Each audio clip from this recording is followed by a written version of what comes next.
Kamusta po kayo mga kababayan? Ngayong Thursday, August 7, 2025, may napakahalagang weather update tayong ihahatid dahil dalawa ang low pressure area na ating binabantayan. Ayon sa pinakabagong forecast, parehong may posibilidad ang mga ito na maging bagyo sa mga susunod na araw. Isa na ang nasa loob ng Philippine Area of Responsibility at ang isa naman ay nasa labas pa pero patuloy na lumalapit. At bago ang lahat, wag po nating kalimutang mag-subscribe sa channel para sa mga pinakabagong ulat panahon. Sa kasalukuyan, ang mas malapit na LPA ay huling nakita sa layong 390 kilometers sa silangan-hilagang silangan ng Daet Camarines Norte, habang ang isa pa ay mas malayo na sa layong 2,830 kilometers sa silangan ng extreme northern Luzon. Hindi pa man sila bagyo, ramdam na agad ang kanilang epekto. Ang southwest monsoon ay mas pinapalakas ng mga ito, kaya asahan ang mga pag-ulan sa Palawan, Visayas at Mindanao. Sa mga rehiyon ng Cagayan Valley, Cordillera Administrative Region at Aurora, magiging maulap ang langit na may dalang mga pag-ulan.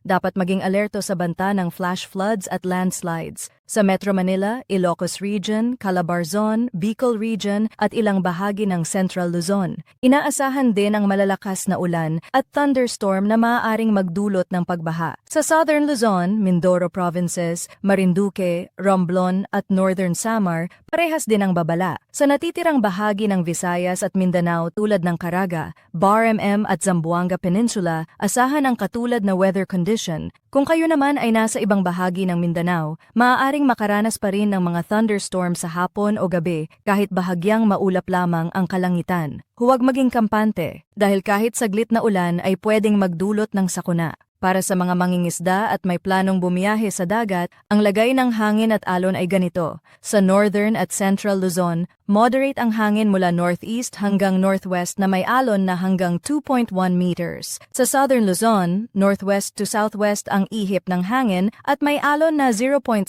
hanggang 1.5 meters. Sa Visayas at Mindanao, light to moderate ang hangin mula west hanggang southwest na may alon na hanggang 1.2 meters. Ayon sa Tropical Cyclone Threat Update ng PAGASA, sa unang linggo ng August ay may moderate chance ang parehong LPA na maging tropical cyclone. Ang unang low pressure ay inaasahang tatawid sa northern Luzon, habang ang pangalawa ay maaaring pumasok mula sa northeastern boundary ng monitoring domain. Moderate chance means hindi man sigurado pero mataas ang posibilidad. Sa ikalawang linggo ng buwan, maaaring magkaroon pa ng panibagong system or TCLV3 sa hilaga ng Philippine Sea. Ang trajectory nito ay patungong extreme northern Luzon pero mababa ang tsansa nitong maging ganap na bagyo. Kung totoo man ang forecast, maaaring makaranas ang bansa ng dalawang magkasunod na bagyo kaya't doble ang ating pag-iingat. Ayon sa GF's model, makikita na ang una ay dadaan sa northern Luzon, kasunod naman ang isa pa na maaaring mag-intensify habang nasa dagat.